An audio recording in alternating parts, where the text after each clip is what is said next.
Welcome to our Beer U module on strong ales. Strong ales are some of the heaviest hitters in the world of beer. They're high in alcohol and flavor. They're also a beer style that can be aged for decades and get better with time. We'd appreciate it if you could grab a strong ale and join us in tasting one while we explore them. Here's a list of them that you can refer to when making your choice, but please feel free to bring along your favorite strong ale on our journey, no matter which one it is. Strong ales are generally high alcohol beers ranging from 6% alcohol by volume at the low end to 12% and higher in some cases.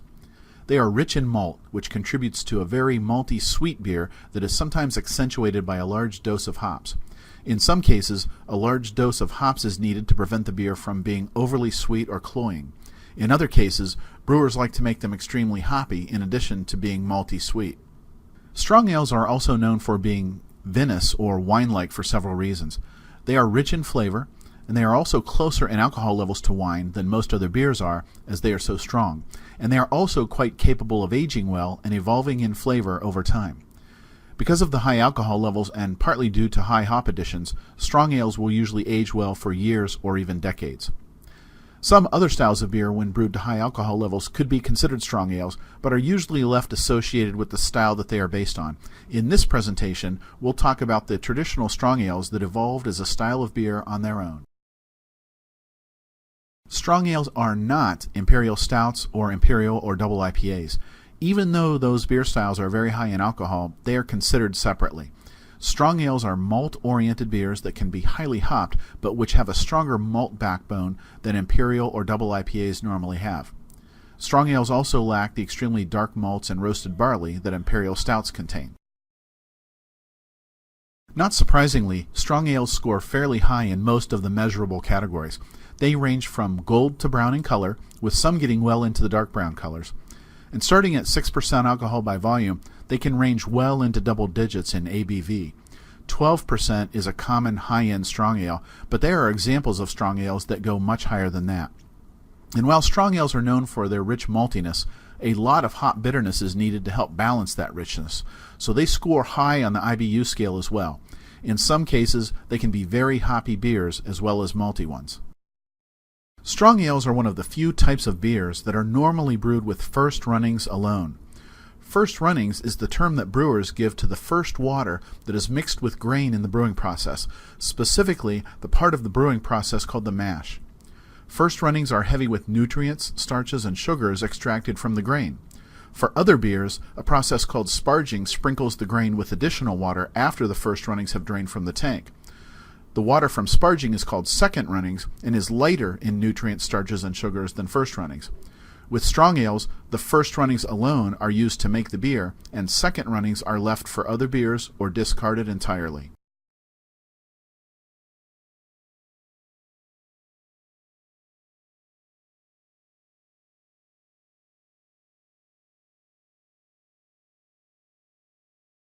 Small beers are the beers brewed from only the second runnings of wort during or after the sparging process. They are not strong ales at all, despite this close relationship with them, as they often weigh in around 3 to 4% alcohol by volume, so there's really nothing strong about them. However, small beers are a long-standing tradition and have been brewed for hundreds of years. They were very common at times when safe drinking water was scarce and beer was consumed all day as a source of hydration and nourishment. For that purpose, low alcohol levels were desired. Brewing different beers from the same grain or mash results in a beer that is sometimes called a partaguile. A partaguile is a beer that was only one of multiple beers brewed from the same batch of grain.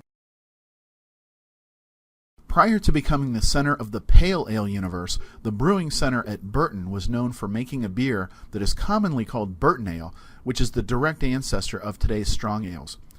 Burton ales were loosely defined and don't really constitute a beer style, but they were generally strong, dark, and sweet beers. They were lighter in color than porters and stouts, but darker than most English pale ales, which became very popular after Burton ales began to die out. At times they could be aggressively hopped, but they were extremely rich in malt, which made them both sweet and strong in alcohol.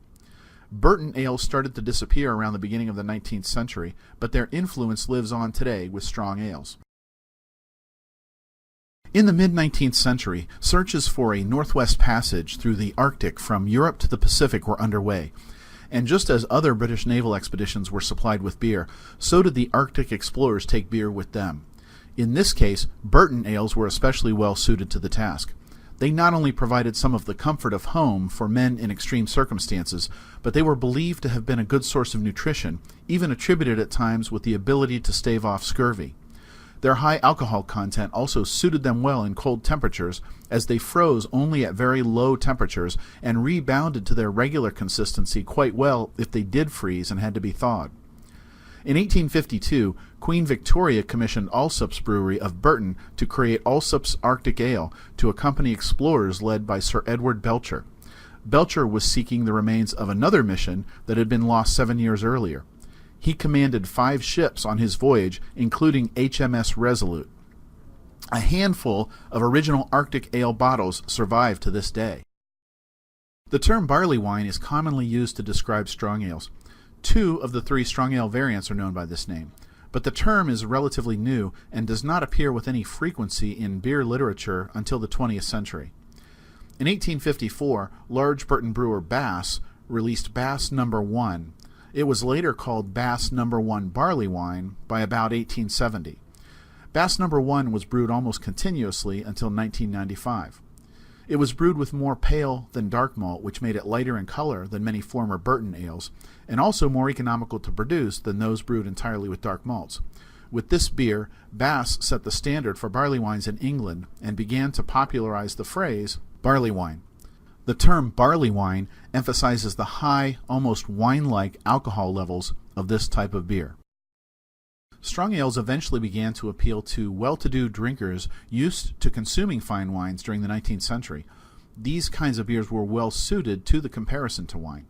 Strong ales were expensive, mostly due to the high quantities of malt required to brew them, and the storage time required to age them also contributed to their relative high cost. Because of their cost, they held a natural appeal to wealthy drinkers who enjoyed owning the most expensive beers available.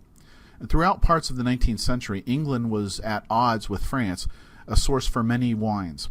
When this happened, wine shipments to England were impacted, and wine could become scarce due to the political conditions. Strong ales were offered as a replacement for wine at the dinner table. Strong ales are also referred to as being amongst the most vinous of beers. This is largely due to their complexity of flavor, coupled with their ability to age well. In many cases, aged strong ales can take on a very sherry-like flavor as they begin to oxidize.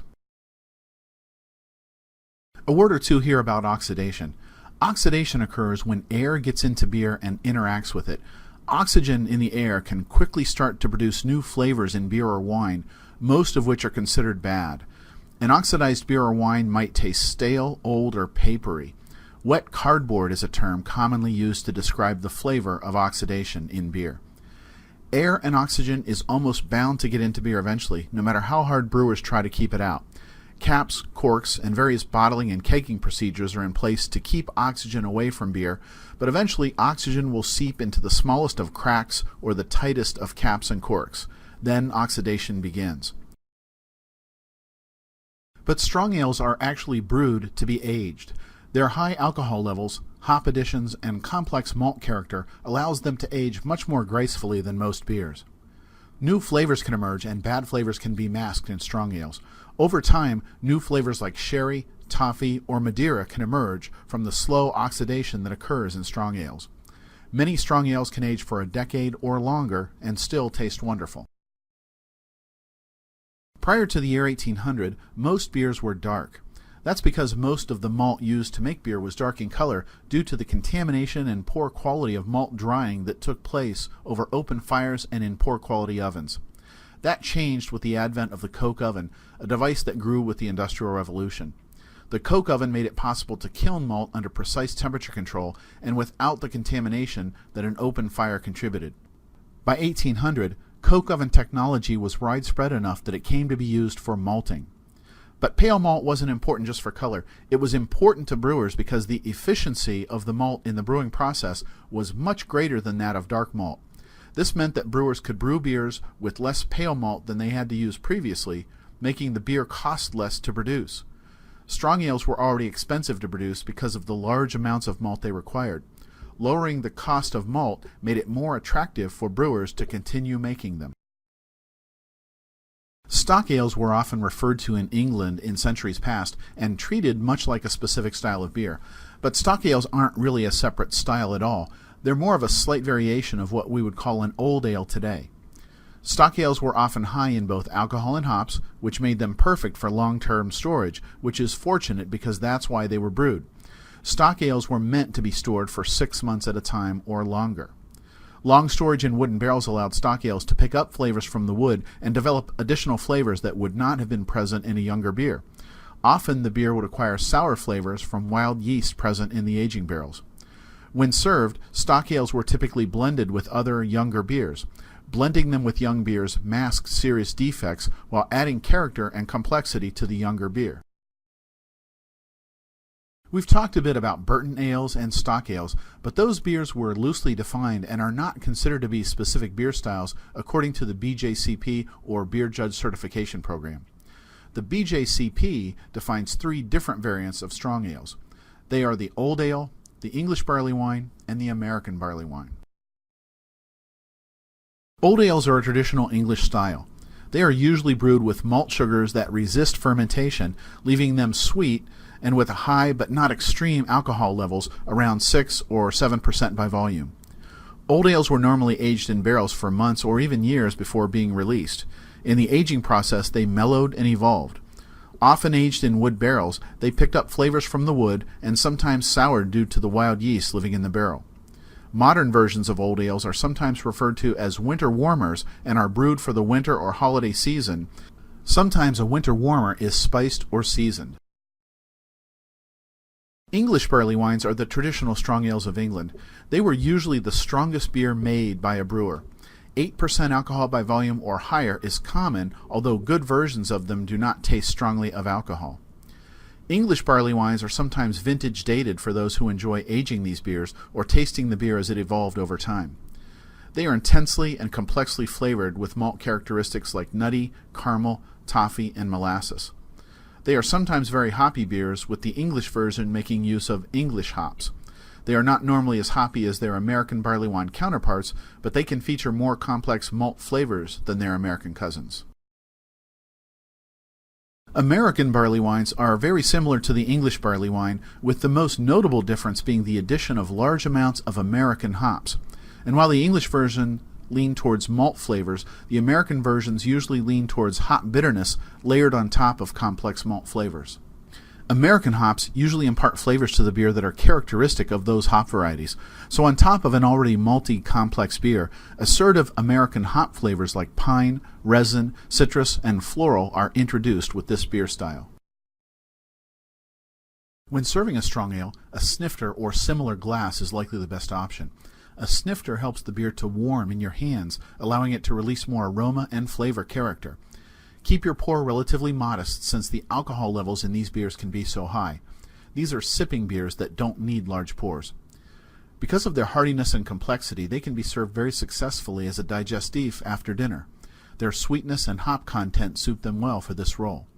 And strong ales are some of the best possible choices to pair with sharp or blue cheeses. An English blue cheese like Stilton would be perfect with an English barley wine or old ale.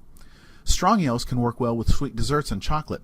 Try them with a dessert that isn't entirely chocolate and let the beer accent the chocolate notes within that dessert. And strong ales aren't always good choices for a main course, but they can pair nicely with roasted meats and poultry. Just be careful to pick a beer and meat that are relatively similar in intensities so as to not overwhelm one or the other.